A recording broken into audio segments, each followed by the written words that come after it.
ছাত্র জনতার ২৩ দিনের দেশ কাঁপানো আন্দোলনে পতন হয় আওয়ামী লীগ সরকারের। ছাত্র জনতার অভ্যুত্থানের মুখে গত ৫ আগস্ট রাষ্ট্রপতি মোহাম্মদ শাহাবুদ্দিনের কাছে প্রধানমন্ত্রীর পদ থেকে পদত্যাগপত্র জমা দেন শেখ হাসিনা। এরপর গণভবন থেকে হেলিকপ্টারে দেশ ছাড়েন। সে সময় তার সঙ্গে ছিলেন ছোট বোন শেখ রেহেনা। বর্তমানে ভারতেই রয়েছেন তারা।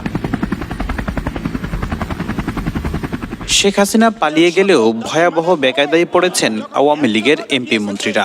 অনেকেই সুযোগ বুঝে দেশ ছাড়তে পারলেও আটকে পড়া অনেক এমপি মন্ত্রী ও অসংখ্য নেতাকর্মী প্রাণ ভয়ে পালিয়ে বেড়াচ্ছেন। তাদের অনেকে আবার বিভিন্ন দূতাবাসে আশ্রয়ও চেয়েছেন।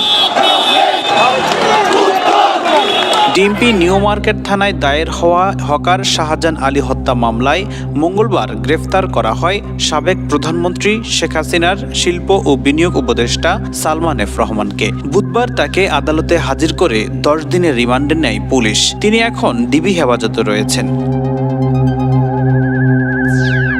ডিএমপি সূত্র জানায়, সালমান এফ রহমান শুধু পুলিশ কেসের মধ্যে সীমাবদ্ধ নয়, শেয়ার বাজার সহ অনেক অর্থনৈতিক কেলেঙ্কারিতেও জড়িত তিনি।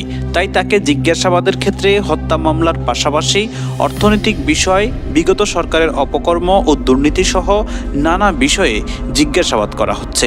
তিনি অজানা অনেক চাঞ্চল্যকর তথ্য দিয়েছেন। বুধবার তাকে আদালতে হাজির করে 10 দিনের রিমান্ডে নেয় পুলিশ।